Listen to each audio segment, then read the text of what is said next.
Okay, hello and welcome back. I know it's been months since I last streamed or uploaded anything to YouTube. I've just a lot of stuff came up and unfortunately streaming fell by the wayside, especially because I was not enjoying the game I was streaming at the time, which is As We Know It. I don't know if I'm going to ever go back to streaming it, but I found it very tedious. If it moved quicker, I probably would have enjoyed it more. But I'm going to leave the videos on YouTube just in case I ever decide to start streaming it again. I was just not in a good headspace to be streaming something like that. I may, after today, I may go back to streaming. I just need to find something else to stream. This is a DLC for When the Night Comes called Living Dead Girl. And it takes place after the rest of the DLCs from When the Night Comes. So after everything else that we've been through, the main story, the Chimera story, the marriage, the Halloween. So Lunaris Games is still working on their other games. The rest of Errant Kingdom is supposed to be released in December, so I will definitely be streaming that once it's out. And Call Me Under is supposed to come out next year. They don't have a hard and fast release date for Call Me Under, but I know Errant Kingdom is supposed to come out in December. I don't remember the exact date. They did provide an exact date. And I know there were a couple other games I was planning on live streaming, so I just need to look through the demos that I've done and see what's available. There's also a DLC for Our Life. I just need to figure out how to get that to run. I think I need to download a couple new versions of the other DLCs. I just haven't done that. I'm double checking something. Okay, it looks like the desktop audio is not coming through.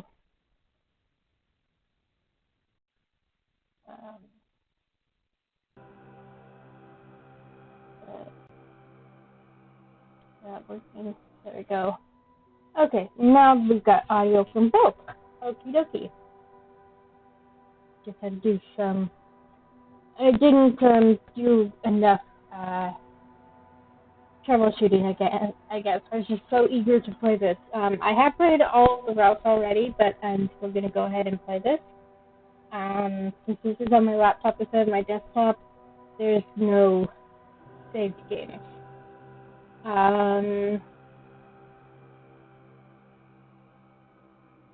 I don't know who I should play as. I have specific OCs depending on which route I'm going to do.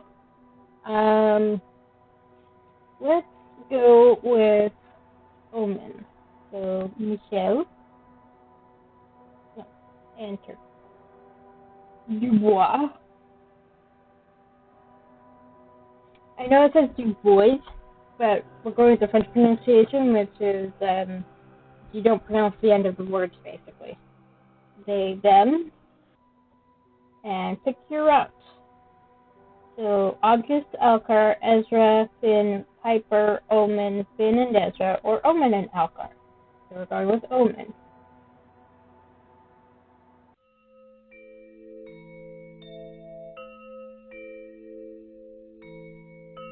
As you can see, there's no save. So this is separate from the When the Night Comes. There's the base. And Elite.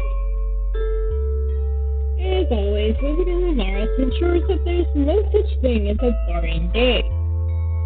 That fact is incredibly true on this cold November evening as we stand in August Willenheim's office and stare at a very wet and uncharacteristically nervous-looking Lycan as he and his equally as suspicious demon sidekick return to town.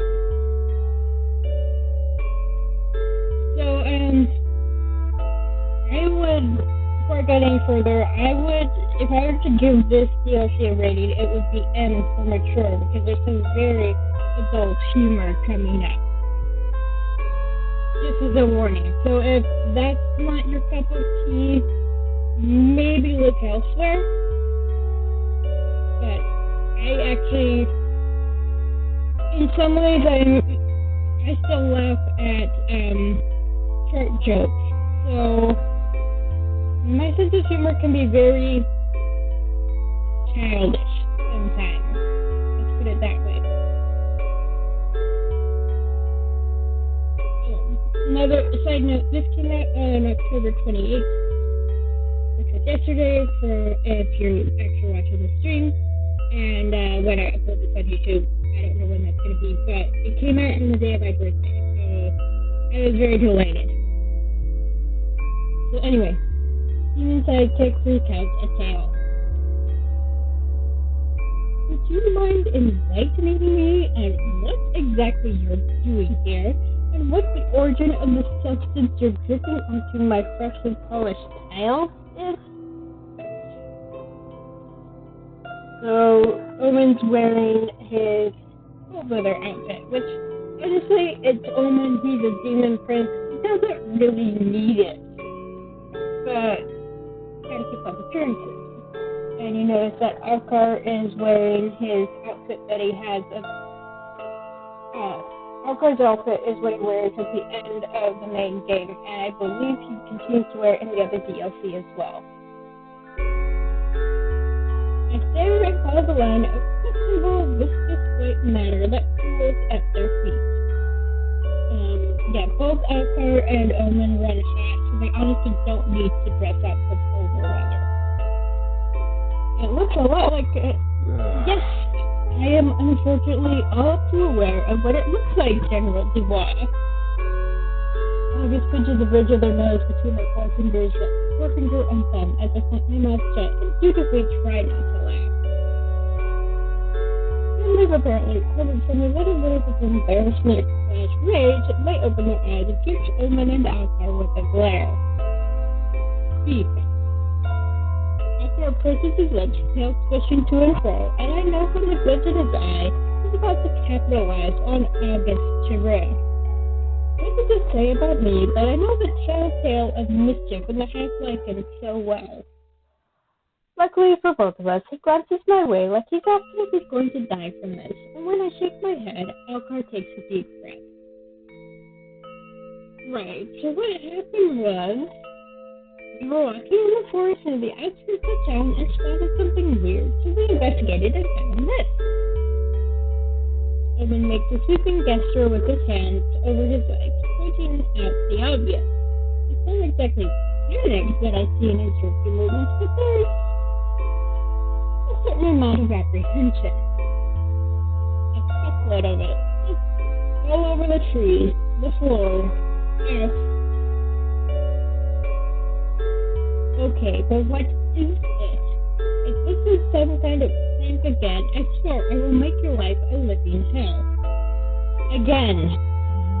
It isn't. We swear. Notice the blush. Omen looks rightfully terrified now. August does not fuck around when it comes to punishment for pranks after the third Great Chimera debacle or the Cursed Ghost incident. Well, I'm not sure, but I do know that it doesn't taste like a... Okay, please tell me you didn't put it in your mouth. I have no idea where or what that came from. Omen sighs, glancing to the side with his big, sad brown eyes. I'm afraid it's a ghost. August makes a noise that sounds a lot like a cat throwing up. I have cats.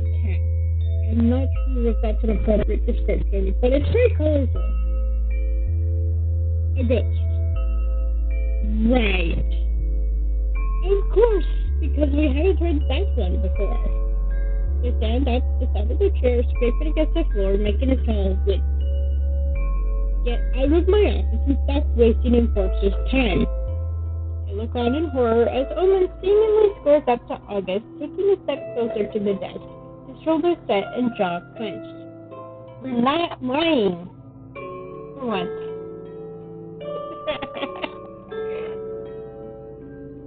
Just something about the betting has to add that. You can ask Finn. And why would I do that? Because Casimir is so reliable. Alcor snorts and places his soothing hand on Omen's shoulder. The demon immediately relaxes, looking sheepish as he falls back into place alongside Alcor, his boots squelching obscenely. Look, we're not lying. Don't really care if you believe us or not, but thought we'd do the right thing and alert the authorities or whatever. Coming from me, that's something, right? If it wasn't serious, you would have never heard about it. Wouldn't want any of your precious townsfolk to get gobbled up by ghosts now, would you? Ghosts don't eat people. Alcor pouts. Some do if you piss them off enough. Okay.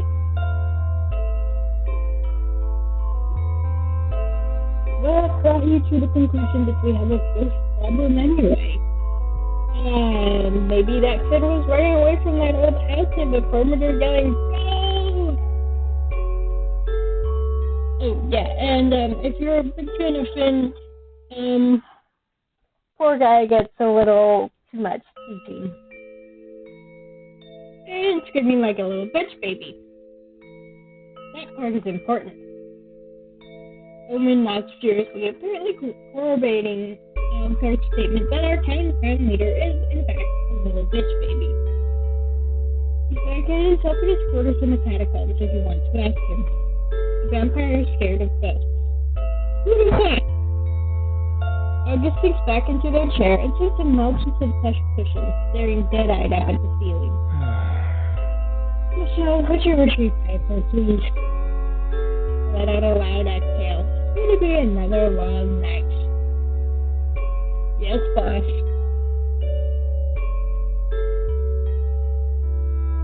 Living dead girl.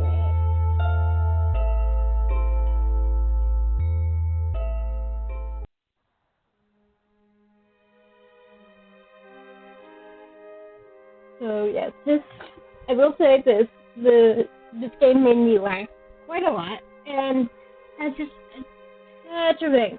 But I mean, dealing with the ghost is going to be angst. Piper, who was less than enthused to be dragged along on this little impromptu investigation, seemed to brighten considerably at the thought of witnessing Finn in distress. There are slight changes depending on which route you do, so I don't know if I'm going to do more than the one route this time, but it's definitely worth it. If you want to see the different routes, to go ahead and buy the DLC. It's like $3. And I mean, Halloween, right around the corner. This will probably go up on YouTube after Halloween, so it's still a nice little spooky time. It's not that creepy. There's like maybe one jump scare.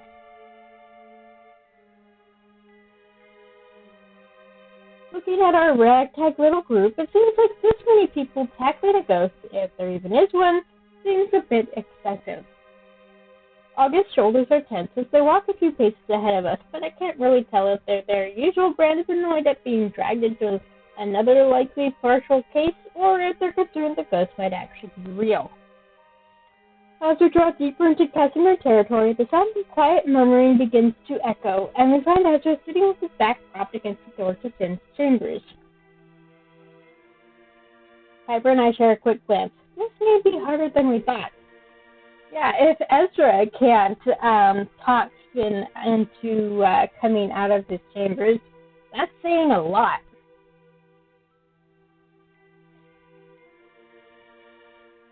Ezra gives us a small smile and greeting. There we go. Please tell me you've come to order him to stop being such a drama queen. Is he in there? There's a crashing sound from behind the door, followed by the low, familiar sound of Finn grumbling.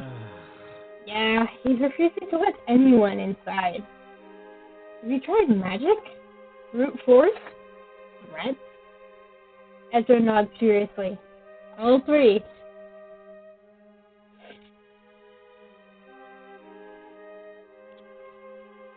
He would. I did my best work on that armor piece, but I never thought it would come back to bite me on the ass like this. Did he say anything to you about what he saw? What, about the worst thing that's ever happened to him? As I said, he's being a bit dramatic. The Russian behind the door stops. It's finally speaks up. I am not being dramatic. I am having an appropriate reaction. There's a sound of a small latch opening, and a wood panel slides to reveal a set of familiar gold eyes, narrowed as they take us in. You see, Ezra, I told you that they'd come after me. Ezra closes his eyes, rubbing at his temples. Even I can see that he's struggling to remain his normal, incredibly patient self. Yes, but who are they? Through the open slat, I can see Finn narrowing his eyes as he assesses us. If you can answer a question that only you would know, I'll let everyone in. Prove you're not like Zeth or something. He takes a deep breath, his face serious. How big is my dick?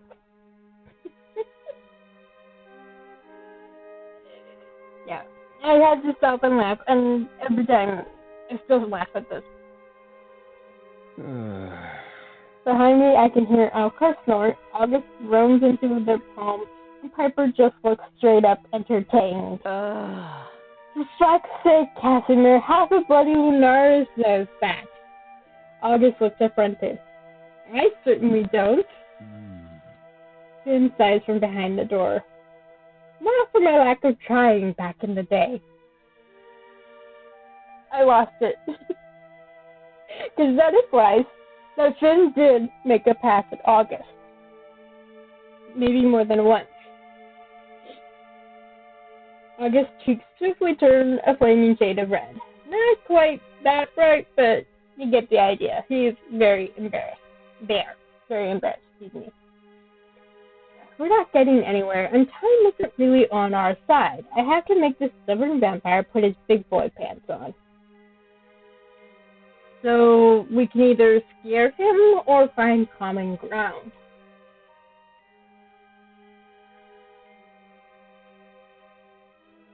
Okie dokie, here come the dice. Dice, roll the dice.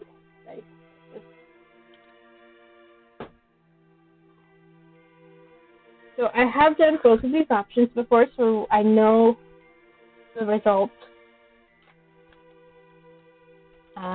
So that's why I'm just going to roll the dice, if I can even get them out. Come on. Thank you. I win. Okay, so I have a D4. So 1, 2, 3, 4. Here we go. 1. Scare him.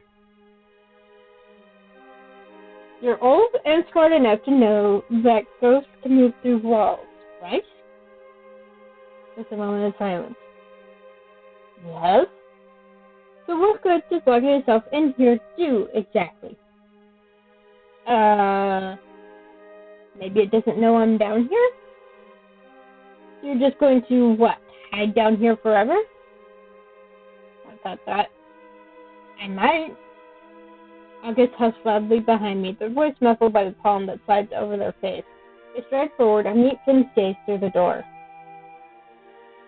Casimir, I am not above getting Merriman to file the appropriate paperwork that will require you to comply with this investigation. Hey, don't drag me into this on a bureaucratic level. I'm here purely for the entertainment. You're not, because you're getting paid, but... Fine, Michelle can do the paperwork. Just come the fuck out, Casimir.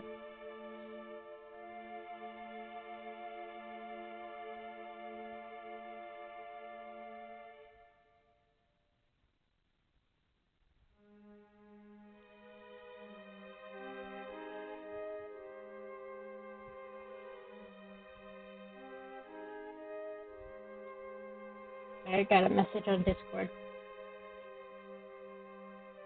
The wooden flat slams shut, and there's a small thunk as if Finn just butted his head against the door. Then the sound of the door unlatching, and Finn reveals himself and the disheveled state his room is in. You may enter.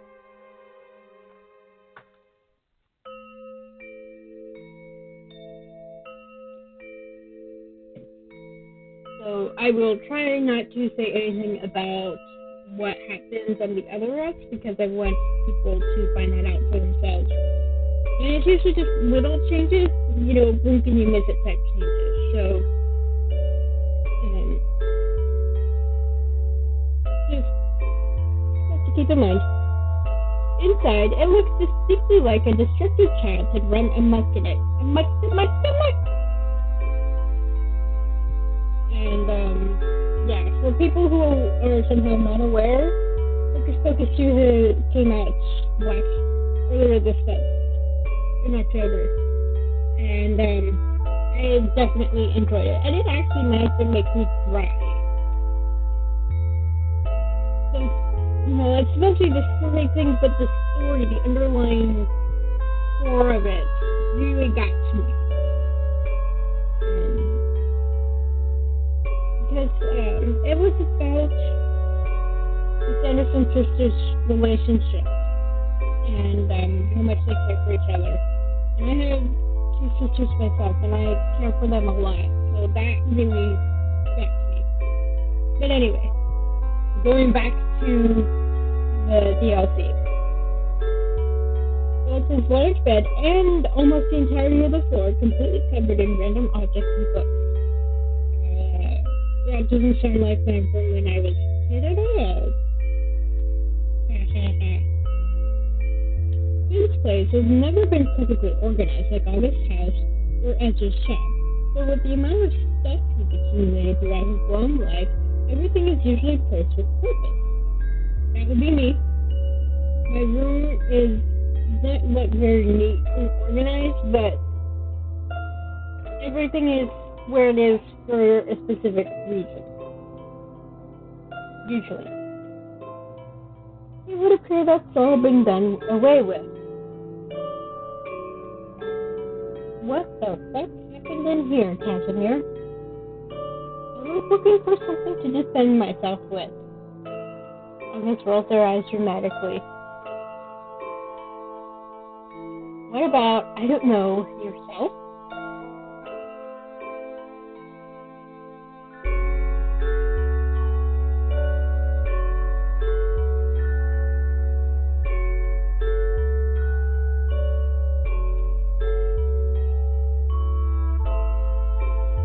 Have you forgotten you're a very strong, very immortal vampire? Finn pointedly ignores them, more interested in whatever the hell Alcar, who is currently prying a small, violent-looking metal object, is doing. The Lycan picks it up and inspects it, swatting at an errant wire that sticks out the side, and the thing swiftly snaps shut around his finger with a loud click. August, apparently unable to resist the litany of curious objects, picks a spherical thing as long as crystal at the center of it.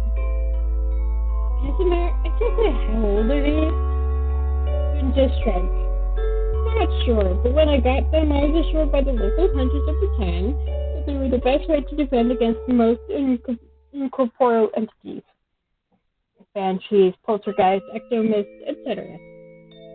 This piques Piper's interest, and she snatches the object right from August's grip. This has to be at least 2 centuries old. I remember seeing them in the handbook in school. Never seen one in real life though, mostly because they were proven to be completely fucking useless. Of course they were. Of course. With a growl, Twin snatches his spear back from Piper and rubs it against his shirt, getting it nice and shiny. What do hunters know anyway? Enough to save your scared little arse. Not at all. Can we focus? Please. Right. Finn, what exactly did you see out there? All Alcar and Omen saw was the, substance. The vampire's nose branches and he sighs quietly. You mean the ghost, Joe? Riley came out and said it. We need to know what else you saw. Yeah, Casimir, what had you running for the hills? Finn looks away, scuffing the toe of his boot against the floor. He looks embarrassed, enough that if he could blush, I'm sure he'd be beet red. As a vampire, he can't blush. I didn't see anything in particular. I said that. Definitely wasn't the answer any of us were expecting. I'm sorry, I must have misheard. I said I didn't see anything. There's the emphasis on see. Technically. All the fuss has been made because you've been ranting about a ghost in the forest, yet you haven't actually laid eyes on it. August's eyes are beginning to turn the telltale shade of violet. That's because the bad vibes are on the horizon, and everyone takes a hesitant step back. Finn fixes them with a hard glare. No, but trust me, I know it was a ghost. August takes a deep breath, pushing their next word out through gritted teeth. Elaborate. Unless if they don't have to use whole sentences, one word is enough to get their point across. There's a reason they're a general, after all.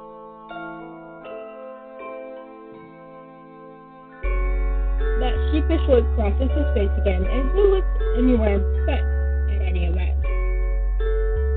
Interesting. Don't laugh. Promise. I quickly look around the room, trying my very best to warn the rest of them not to laugh. It's going to be futile, I know this. I have to at least try. The vampire takes a deep breath, and the next words tumble out of him all at once, not a breath or a pause between them. A pair of phantom hands shut me up. I mean, look at him. Can you blame anyone? I certainly can. It felt you I say while Piper's laughing. Piper does a shit job of hiding a snort as I try my very best to maintain my composure. Piero said he felt a strange energy in the woods, and of course I believed him. So I went to investigate. Yeah, Piero would not lie about something like that. For people who don't remember or don't know, Piero is another vampire in Finn's clan, and he's very strong empath. He can feel emotions and hide his own. And hunters like Piper and the player character have some empathy of their own. So when you first encounter Piero, it's a little disconcerting because you don't get any emotion from him. And Piero is not the type to joke or play around. So if he said he felt something odd out in the woods, I would have believed him. So it makes sense that Finn, who's known Piero a long time, would believe him too. As I neared the house at the edge of the forest, I felt something grab my backside. Firmly. My chest too. I have to swear I heard someone giggle, but there was nobody there.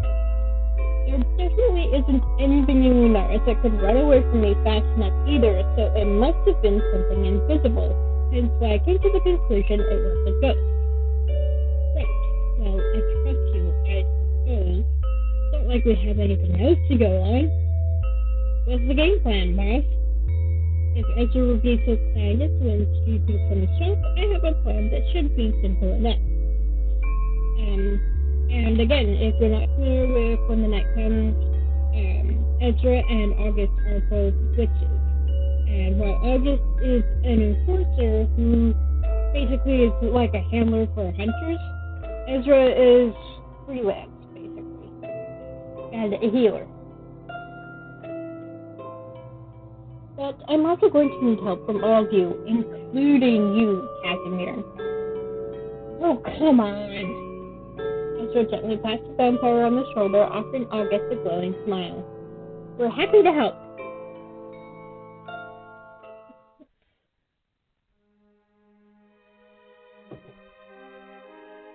So yeah, and in case people didn't pick up on it with regards to Alcar, he's half lycan. So not a full werewolf half. But that means he has 4 ears. The wolf ears on top and then regular ears on the sides of his head. and a tail, which I'm sure people saw in the sprite. And Omen has a tail too. So, if you don't romance just Finn or just Ezra, then Finn and Ezra end up together. If you don't romance Alcar or Omen, they end up together. But in this case, we're doing Omen's romance route. So, Alcar is not with Omen. Despite there being a very simple and easy shortcut from the catacombs to Ezra's shop, it takes lots of gentle coaxing and the sheer brute force of Piper and Alcar pushing Finn by his ample backside, a hand on each cheek, while he clings to the ladder that leads up to the trap door. It's like trying to get a cat in a fucking bath. You know, Casimir, I'm almost impressed. It's been almost 20 minutes and I'm getting tired. Talk about dead weight. Finn whips his head around and glares at her. Normally, I would congratulate you on such a finely executed joke, but this is no laughing matter, Merriman. Ezra stomps his foot at what might be the only time I've ever seen him display impatience. Clearly, the vampire wrangling is taking a toll on even the best of us. Normally, Ezra is very patient, more patient than anyone else, so the fact that he's getting annoyed and frustrated says something.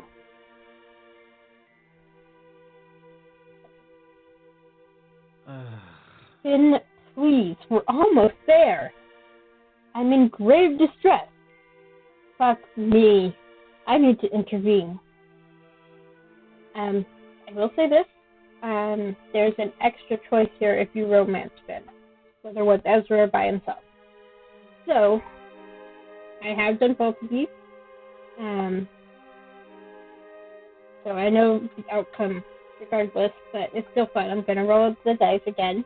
1, 2, 3, 4. It's nice to kind of leave it up to chance. I have to sit here and try to decide. 2, threaten him nicely. I walk up to the vampire and put the pointed tip of one of his ears. He crinkles his nose at me. What? If you don't get your undead self up to the ladder in the next 2 minutes, then I swear I will get Raven to do her worst. Raven is another member of Finn's clan. He sired her. So in a way, he's her dad.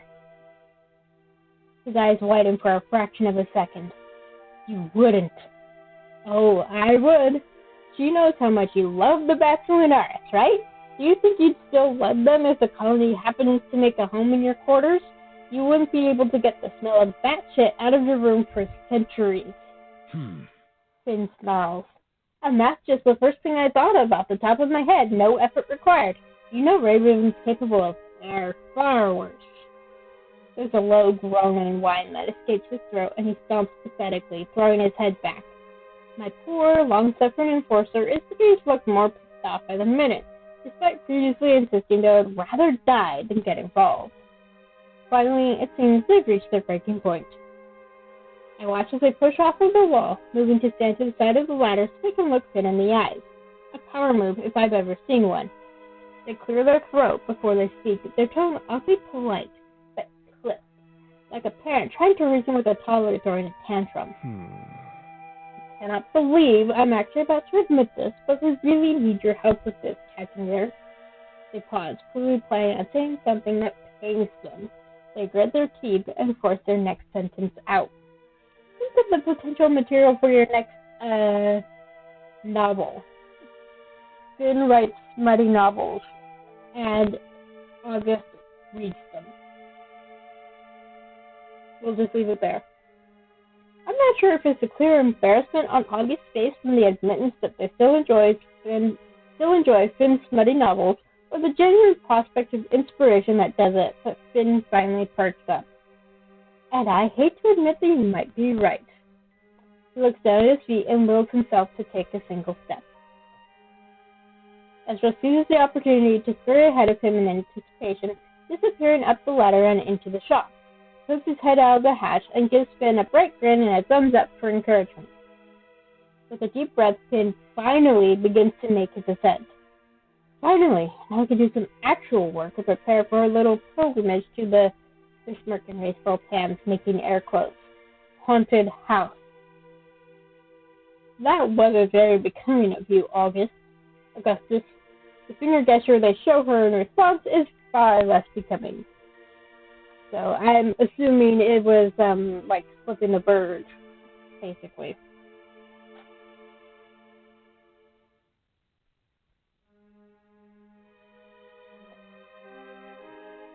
When we're all inside, Ezra eagerly locks the hatch and shuts out the unwelcome cold that drifts up from the catacombs, dusting off his hands with a clasp.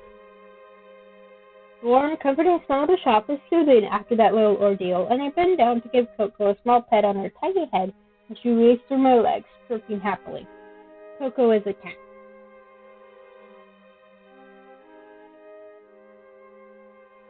You got him! Omen pokes his head out from the front of the shop, looking genuinely surprised and relieved to see Finn standing with us. We did. Thanks, everyone. I did most of the work, by the way. Alcar shoves his way past the victory gaggle and stops at Piper's side. He leans towards her like he's going to say something, only to plant a quick kiss square on her cheek. Piper snorts, her brows raised in shock, but her smile is achingly soft. Yes, if you just romance Omen, then Alcar and Piper end up together. That's hilarious. Idiot. I give him a dirty look when he stands there all smug. He did half the work, at best. But the way Omen looks so pleased forces me to stay quiet. Omen was the one to insist that we bring Alcar along for Finn's extraction. I'm not going to take that away from him. As politely as I can, I detach myself from the victory gaggle and join Omen by the doorway. His warm fingers brush the back of my hand. There's a question in his eyes that I can only answer with a shrug. Finn doesn't say much as he melts into the tiny sofa like he's recovering from the most traumatic experience of his life. He really is a drama queen. I love it. He's doing a truly excellent job of pouting and filling the room with some intense negative energy.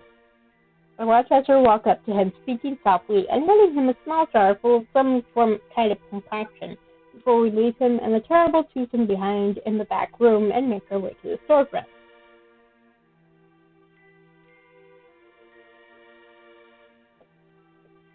Michelle, would you grab the black salt? It's in that jar right above the demonology handbook. I reach up to pull the requested item off the shelf and hand it to him, doing my best to feel useful. What's hilarious is, when I did this as Robin, there's no indication of how tall the shelves are, but Robin, I think, is my shortest hunter at 5 feet exactly. So, it's very possible that the black salt is actually out of her reach. That's what stools are for. We get a glimpse of Finn through the curtain that divides us from the back of the shop. He's carrying around, holding the jar against his chest, like he needs to protect it with his life. What the heck did you give him? Ezra smiles slyly, his nose crinkling. It's paprika, but I told him it was a very special type of ghost repellent. I close my eyes and nod, desperately trying not to giggle. That was very clever of you. I do my best. I just hope he doesn't sniff it. I'll keep an eye. Ezra then recruits me to grab the rest of the ingredients needed for the spell. Rosemary, angelica root, thistle, wolfsbane, and I bring them all to the small counter where August waits. They read the look of confusion that must come on my face. The proper handling of ghosts isn't something I've truly kept up with since arriving here and having Ezra handy. Vanishing herbs. I thought we wanted to make the ghost appear. We do, but then we have to get rid of it. I watch as Ezra and August work together, grinding the herbs, muttering small incantations, and filling up a few jars with the mixture and some small black stones. Ghosts being a product of someone dying before fulfilling a goal and the whole unfinished business thing, it's so sad.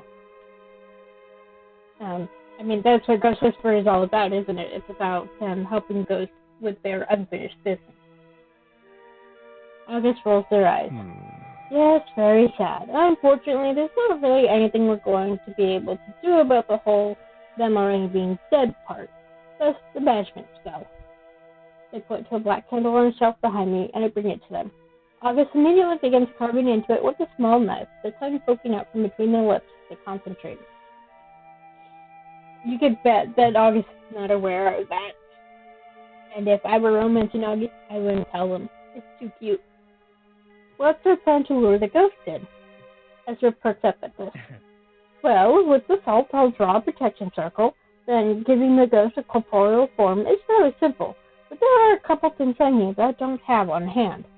I need a sprinkling of dirt from the graveyard, and I also need to set this water out in the moonlight for a few minutes.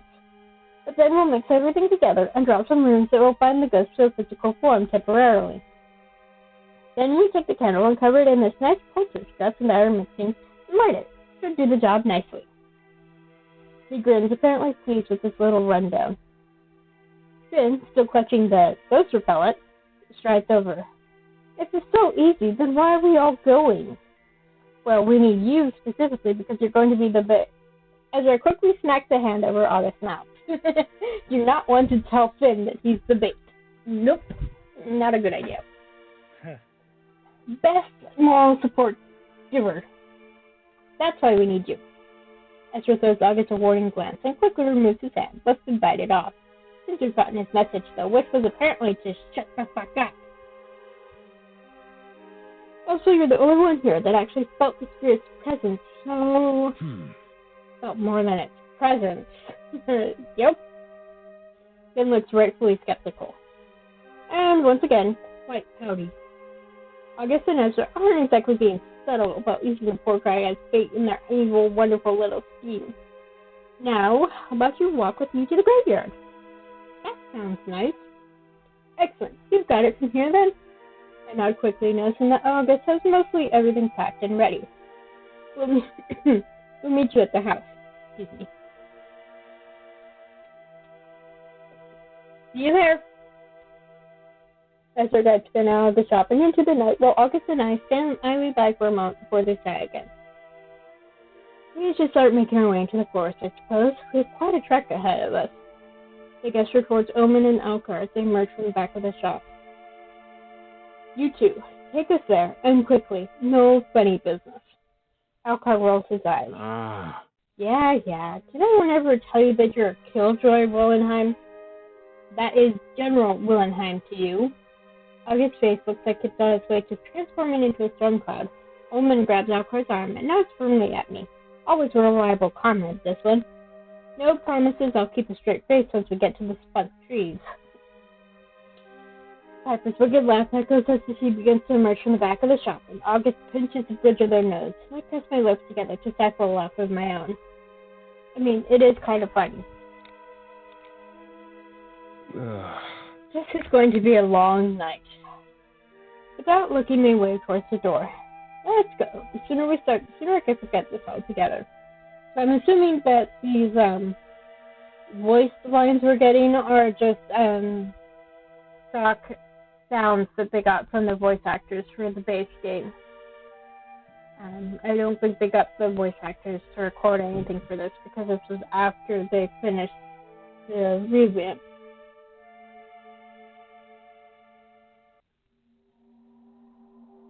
Okay, so can we just appreciate these slight changes to the background? I mean, it does kind of look like, jizz.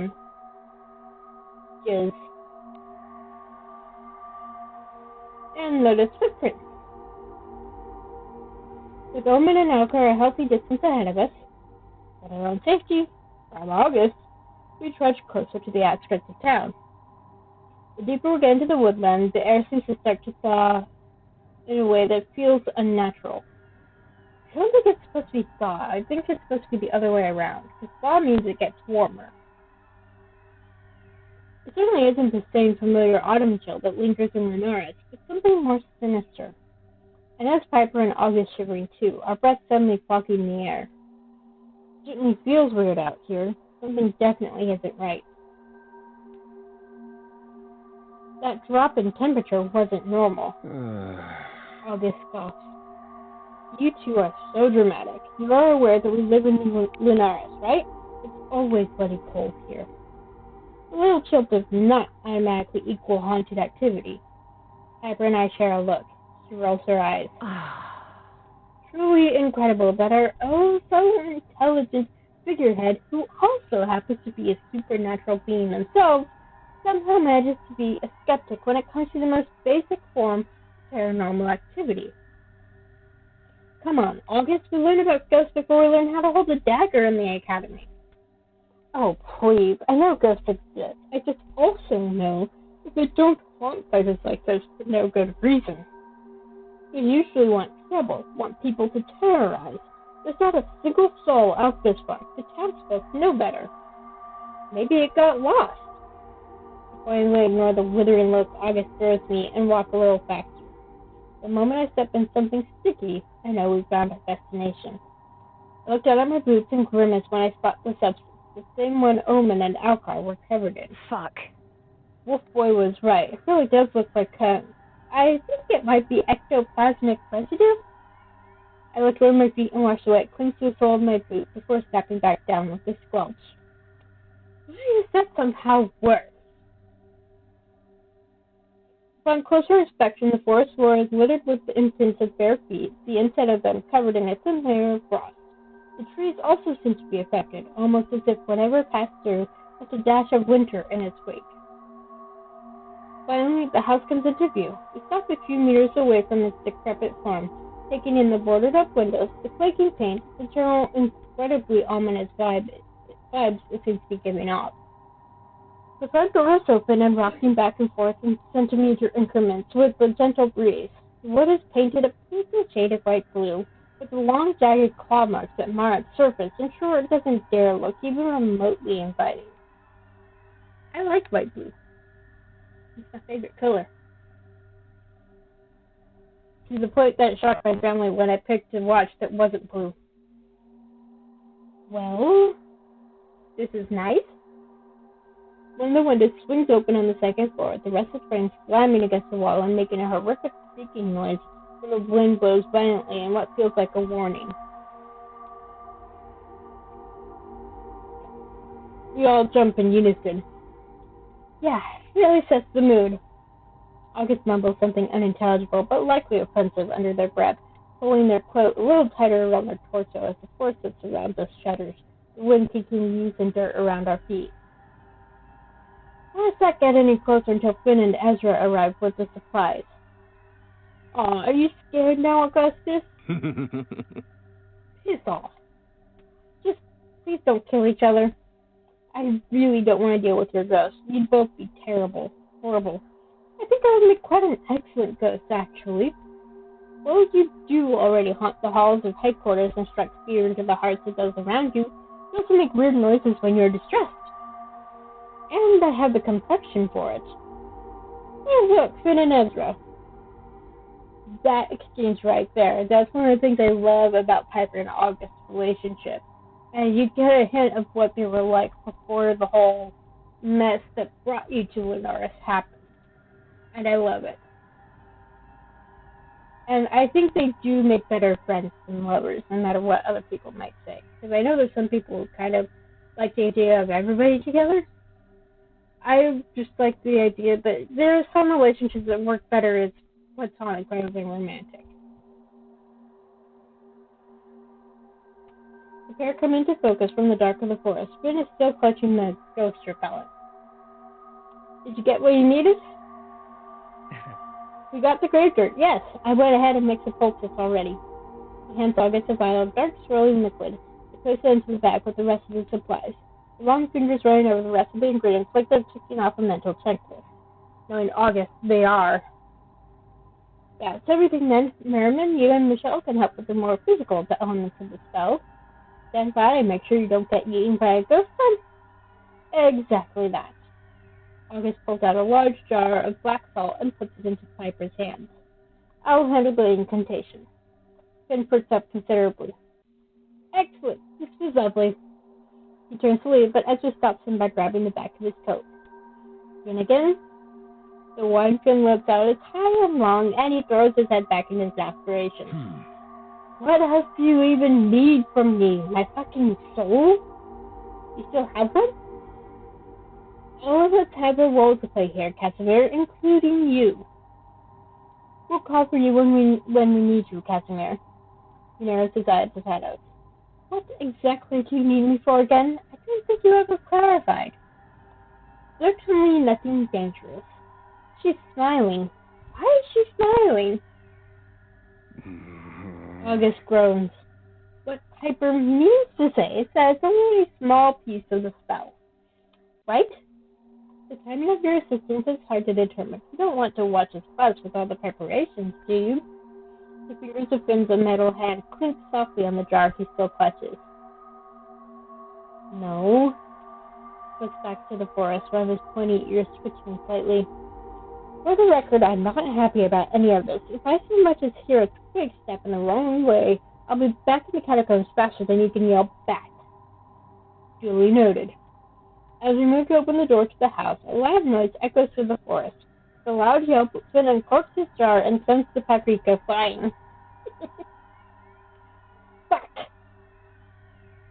As the orange powder settles, he growls, turning to Ezra, who is already preparing his best, most apologetic smile.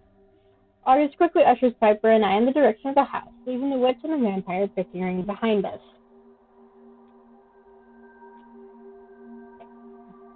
Fuck. Oh, fuck me. What the hell is the demon and the wolf boy still doing here? Piper tips her chin in the direction of the forest behind the house, and sure enough, Omen and Alcar are looking at the tree line, looking their usual brand of suspicious. Don't look suspicious. Don't look suspicious. Don't look suspicious. Alcar immediately turns and flips her the bird, those two pairs of ears doing their job nicely.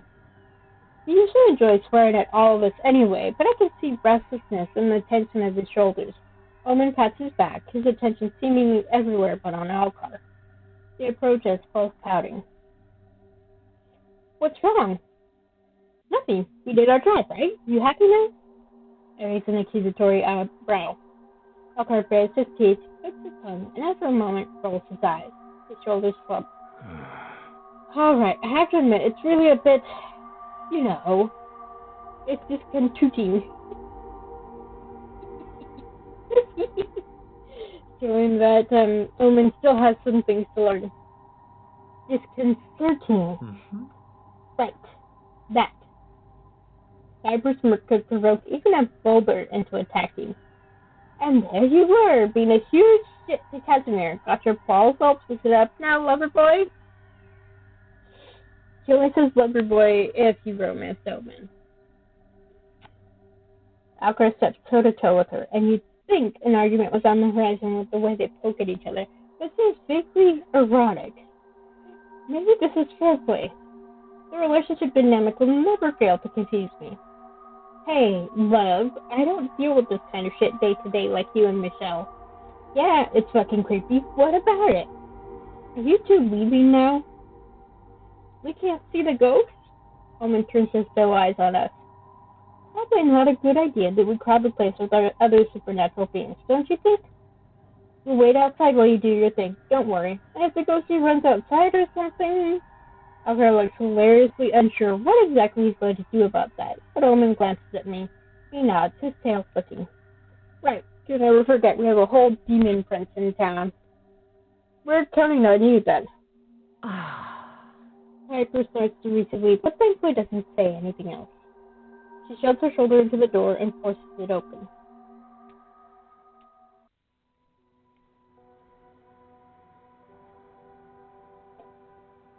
The door rattles on loose hinges as August presses a palm against it and pushes, and despite my occupation, there's still something about stepping into a supposedly haunted abode that makes me tremble a little. Ghosts may be simple beings, usually not even with forms you can touch, but when they have a vendetta or unfinished business, you don't necessarily want to fuck with them. The three of us cross the threshold and stop in the foyer. The space is even colder than it was outside, traces of frost upon almost every surface. And also a sweet smell that fills the air, something almost sickly and floral. Did we just enjoy the haunted house aesthetic? And I think these are supposed to be more footprints. Ectoplasm.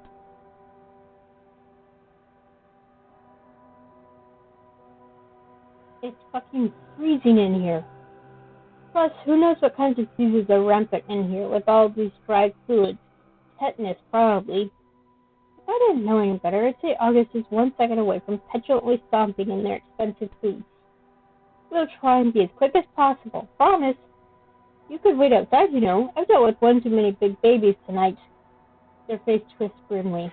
With that lot? No fucking thank you. I think I'd actually rather get tetanus. Suddenly a door slams, shaking the house in its foundations. A picture frame falls off one of the walls, smashes into pieces at our feet, and the three of us very heroically yelp and jump into a tight little huddle. Aww. I love this. I love the art. So good. And the light from... This is a mage light. You see that when I bring up the text box again. Yeah, the light shining on both of them. Yes. Love it. August wordlessly summons a mage light in her palm, illuminating the area a little better as we gather ourselves in parts, still sticking close enough together that our shoulders brush. Well, someone forgot to dust in here. Is that me or is it getting colder? Then, right on cue, the sound of girlish laughter echoes throughout the room, and the sound is inherently not human. Look! August nods in the direction of the staircase, which seems to be littered with more ectoplasm that's been stripping from the stairs. There are also ghostly handprints on the walls that seem to pulse like a lazy heartbeat. So they weren't lying. It's a fully fledged haunting. Get in, Michelle. Let's see if this plan of mine will work.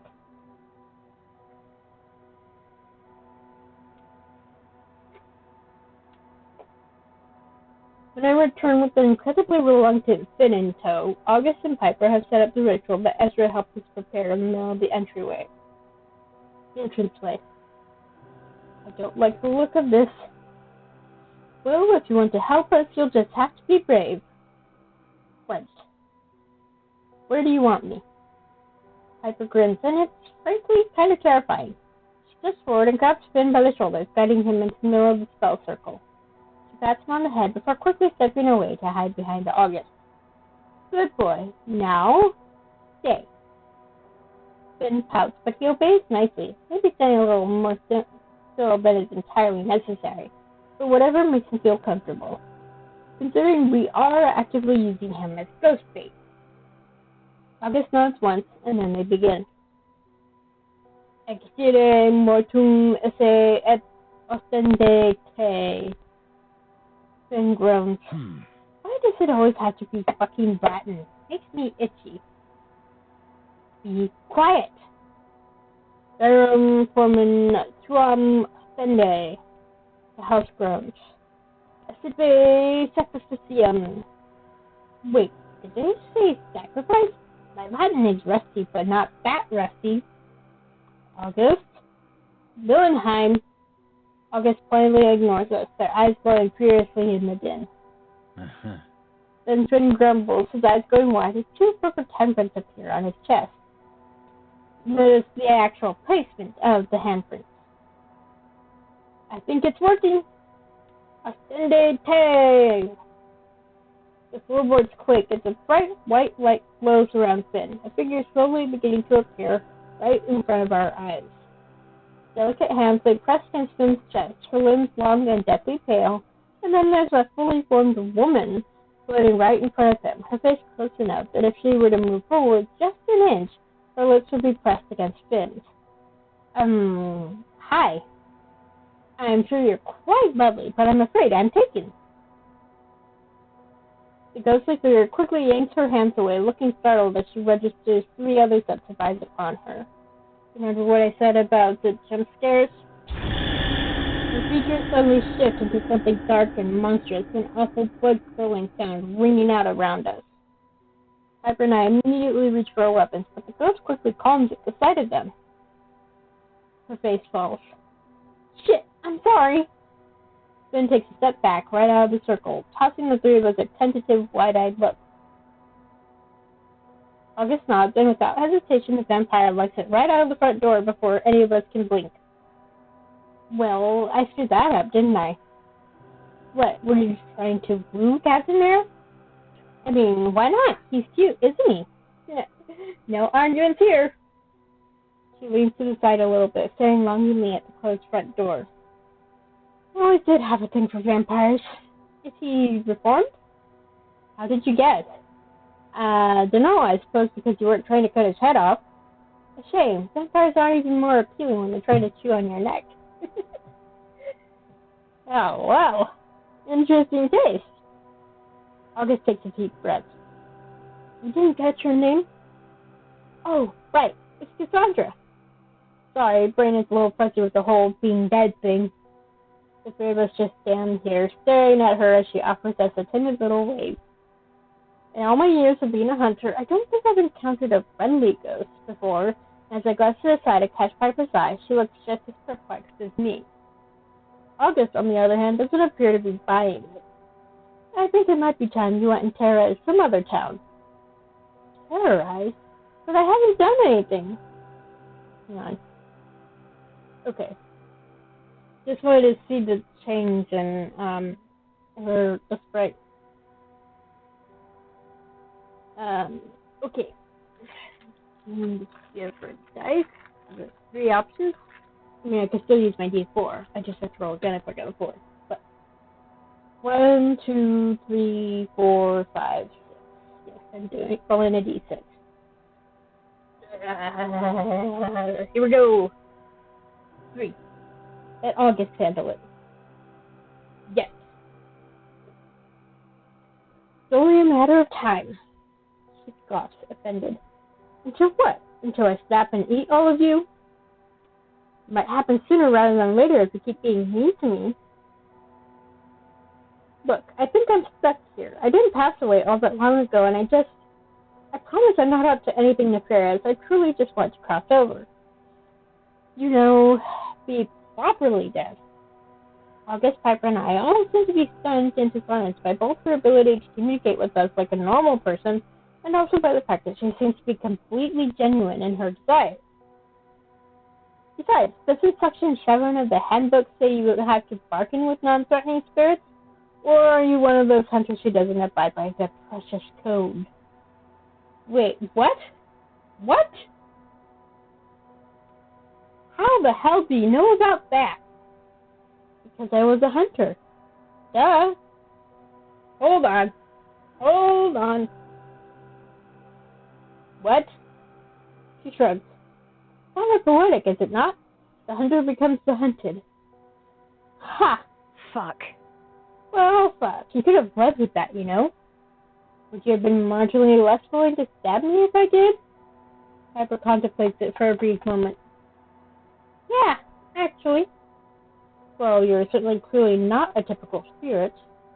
Yeah, they're usually all grrr, rawr. I find myself staring at her. A hunter. Like Piper and I, but dead. Completely, utterly dead. It happens, of course, but having a reminder of our own stark mortality floating right in front of my face is a little jarring. Yeah, I bet.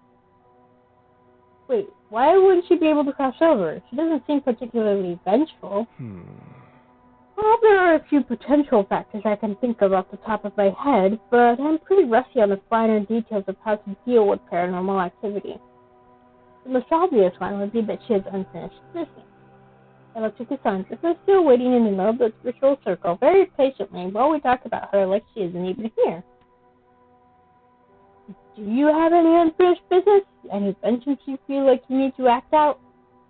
I quickly went through a horde of scenarios in my head, thinking about all of the terrible ways that our kind can die. I don't know exactly how many enemies she's racked up over however many years she's been an active hunter. She takes a deep, thoughtful breath and taps her finger to her chin, thinking, oh, I did have this overwhelming urge to flirt with the handsome vampire. Can't say I have any vendettas. Wait, so are you just horny? Cassandra laughs. Then she clears her throat, her expression turning into something that looks very much like a pout. Yeah, actually, I think so. Well, maybe less horny, more brutally lonely and longing for some kind of romantic connection before I drift off into the unknown forever?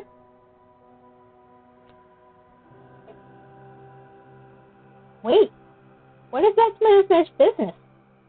Please elaborate. Oh, well, you should know better than anyone that romance isn't really a thing that's ever on the cards for us, right? I think I secretly always wanted one of those grand romantic moments.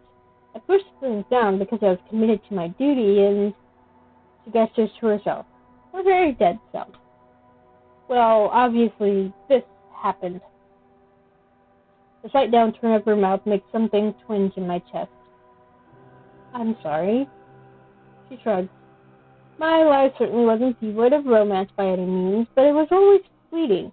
We move around so much from town to town, saving people, then moving along. So what? We just need to find someone to plan a wet one on, and that'll be that? You know better than to think it will be that simple, Piper. Piper frowns and looks around the room like something might jump out at her and solve the mystery for us. And then her eyes fall upon the grimoire that Ezra gave us. She grabs it and shoves it at August's chest. There, do your thing. August grunts, taking the grimoire from her clutches and throwing me a glare. I'll take a quick look to see if there are any mentions of any crossing over rituals. Get Ezra if I can't find anything. You're going to help me? Piper shrugs. One of our own, aren't you? Plus, we've got nothing better to do and don't really feel like killing you with how cute you are. Sandra's face lights up. You think I'm cute? You're a dead girl. The ghost quickly looks at me like she's looking for a second opinion. One might even say, hauntingly beautiful. Love it. Nice. You really think that's what could be holding you here? She sighs, a soft smile on her face. It hurt to try, right? I certainly won't say no to a little posthumous romance.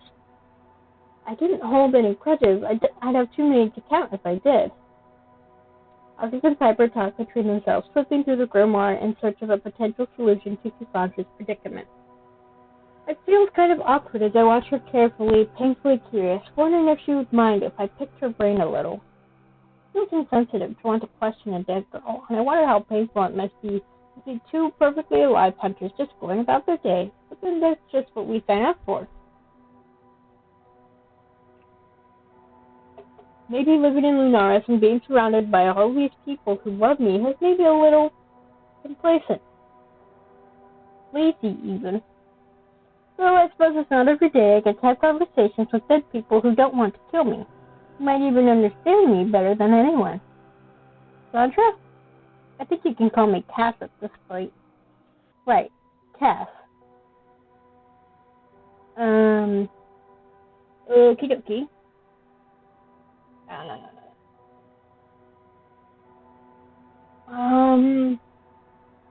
Actually, I want to lead to a specific question that Cassandra asked you, so I'm not going to roll pick one. Ask her how she died. You don't have to answer if it makes you uncomfortable, but how exactly did you die? I once again find myself running through a host of grisly scenarios in my head, situations I myself have been in once too many times that could have turned out very differently. Being torn apart by demons, eaten by vampires, cursed by witches. She stares at me, her expression blank. I briefly worry she's going to bring up the murder face again.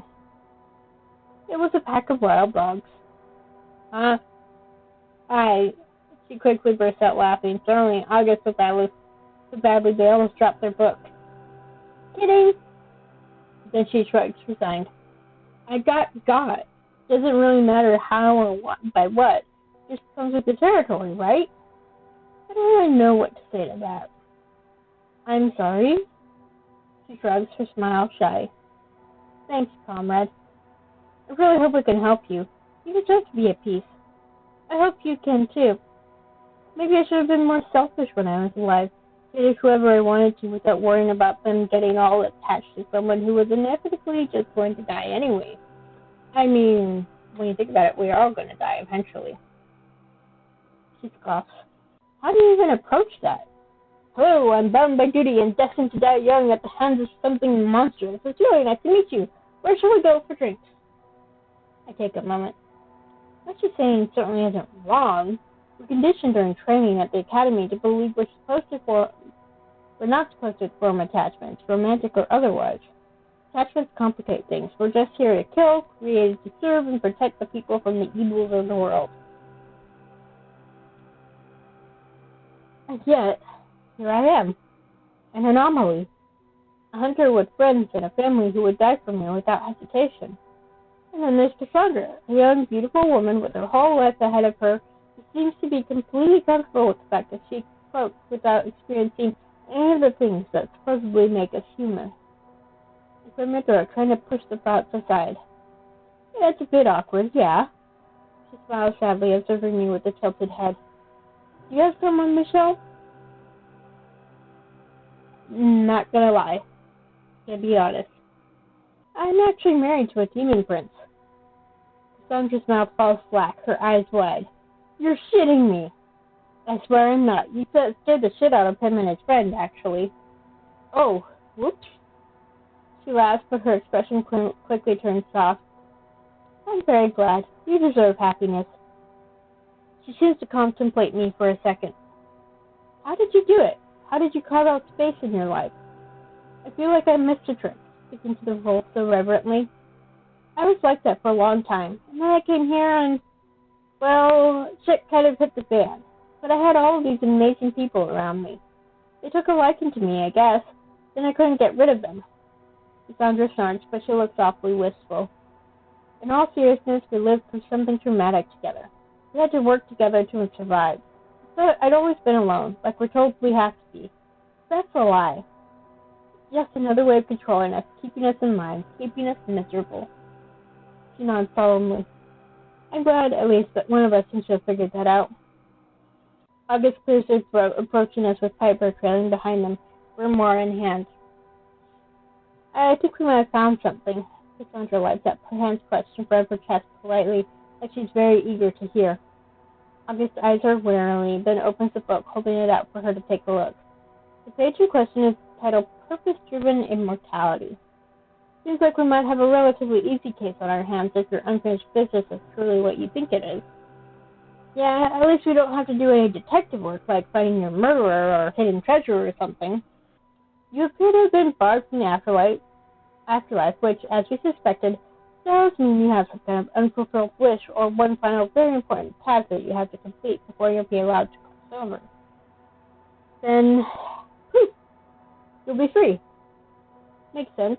Why did I have to unconsciously fixate on this, of all things? If only you wanted to just go and set fire or something.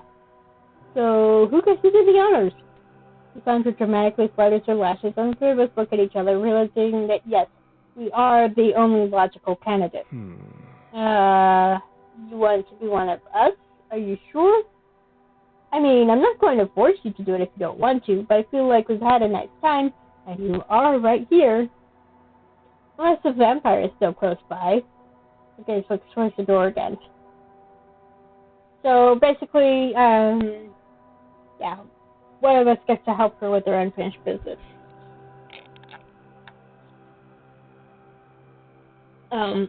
Not actually being with someone. So, gonna roll a dice for this one.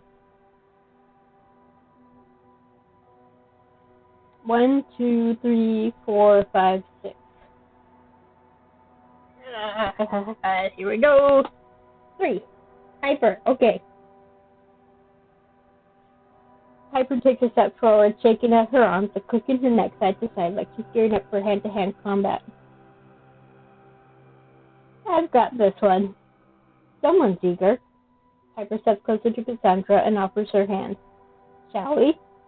Cassandra's voice gets quiet as she leans in like she's about to share a secret, her gaze flicking between us. What if it doesn't work? Piper shrugs, as cool and collected as ever. Well, we'll just have to find another way. Cassandra smiles and finally takes her hand, taking a deep breath as Piper steps into the circle and joins her. Close your eyes, Cass. Cassandra nods, taking a deep breath and obeying before she leans in and meets Piper halfway. Their lips meet with what looks like gentle pressure, something sweet. Piper carefully cups her hand to the curve of Cassandra's jaw, drawing her closer. Piper certainly isn't the type to do things by halves. Nope.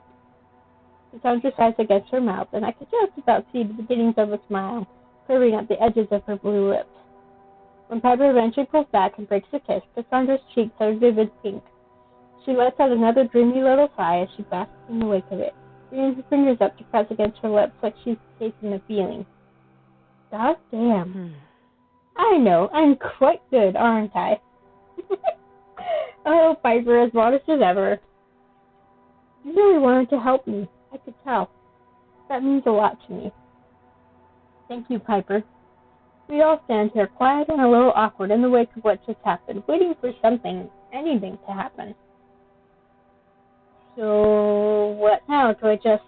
Cassandra gasped, her hand flying up to her chest. I looked down and see the beginnings of a gentle white light emanating from where her heart used to beat. Holy shit, it worked! August, Piper, and I unconsciously huddled together, clutching at each other's clothing as we watched in awe. Cassandra laughed, a little breathless. Kind of stings. I could see the faintest hint of tears clinging to her lashes, but she looked impossibly, radiantly happy. She's free. Thank you so much. The light gets brighter still until we can hardly see her. Bye-bye. Piper snorts, and then the light is gone, and so is Cassandra. Fuck. That was really actually quite wonderful. Feels nice to complete a mission without killing something violently. Yeah, instead you finished it with a kiss.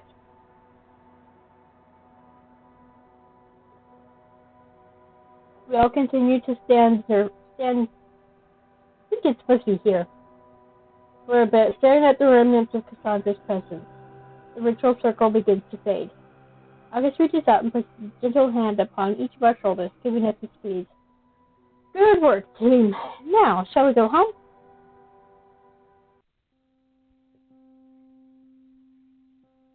So this last scene just changes depending on which route you picked. So there's little things sprinkled throughout that change depending on which route you picked, and then this final scene is with your love interest, your spouse. Because at this point you are married. Newman is waiting for me when I get back to my room, his legs curled beneath him where he sits on top of the sheets. You're back! I didn't know if I should wait for you, but Alcor got all weird about being so close to a ghost and wanted to get out of there. So, there's a Discord for the Lunaris Patreon, and we were talking about which of the characters it would be. One person was saying they would be August, just so done with everything, and I was like, I would be Alcor. I'd be fine so long as I could teach someone else about their extreme overreaction, but once that outlet is gone, then I would get really antsy and nervous myself. I kick my shoes off and eagerly make my way over to the bed, lacking the energy to even remove my clothes, despite knowing I'll regret it. There's an assumption that there's some of that residue on your clothes.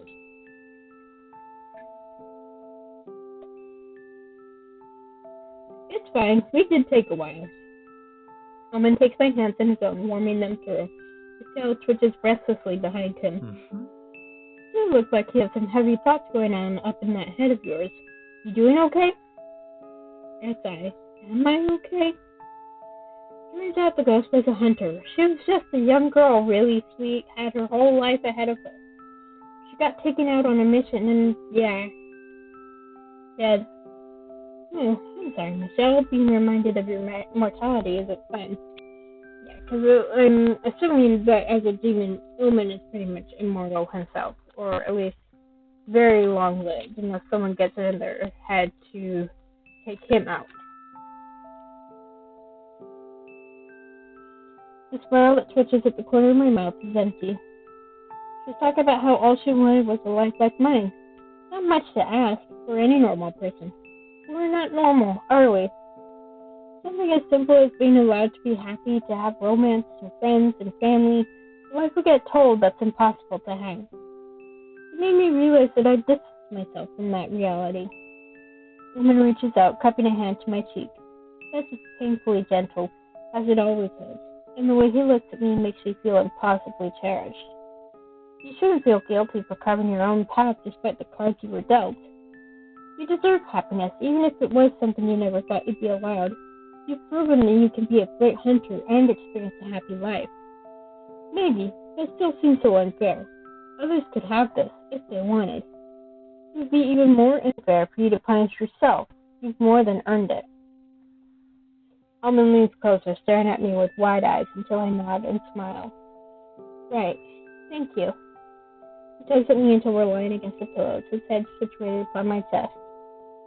I love you. Let's sleep. Tomorrow is a new day. I love you too. Ta-da! So, art, the title card. Notice the pupils. When we got this as a teaser, I noticed the pupils were hearts too, but I had no idea. I couldn't quite figure out why they were hearts, but now that I've actually played through the story, it makes sense. And then, of course, this, which we already looked at, but now we can really enjoy the artistry. So it was fun. I mean, I love Errant Kingdom, and I'm really looking forward to playing Call Me Under. But I'm glad that the developers are still going back to these idiots/assholes, depending on how you want to refer to them. So yeah, I hope you all enjoyed this and have or had a happy Halloween, depending on when you watch this.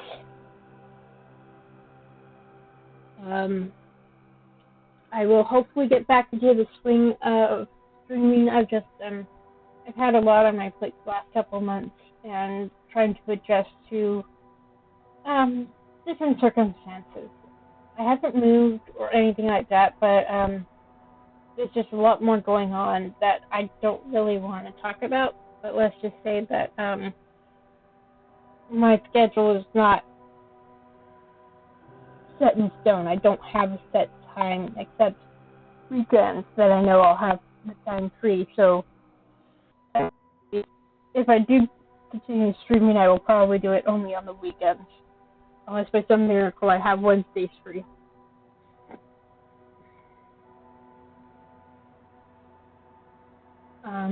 So I don't know if I'm going to resume streaming as we know it. I found it boring. Others may not. I think I would have to find a guide to help me figure out what I need to do to get the story to progress, or just keep plugging away. So yeah, that's it for today, because we're approaching the hour-and-a-half mark. But I don't regret it in the slightest. I don't know if I'm going to do anything special on Halloween. I know I did last year, but I don't know if I'm going to this year. So, until I stream again, thanks for joining me, thanks for watching, and if you enjoyed my content, please like and subscribe, all that good stuff. I promise I will try to do more. So, take care, everyone.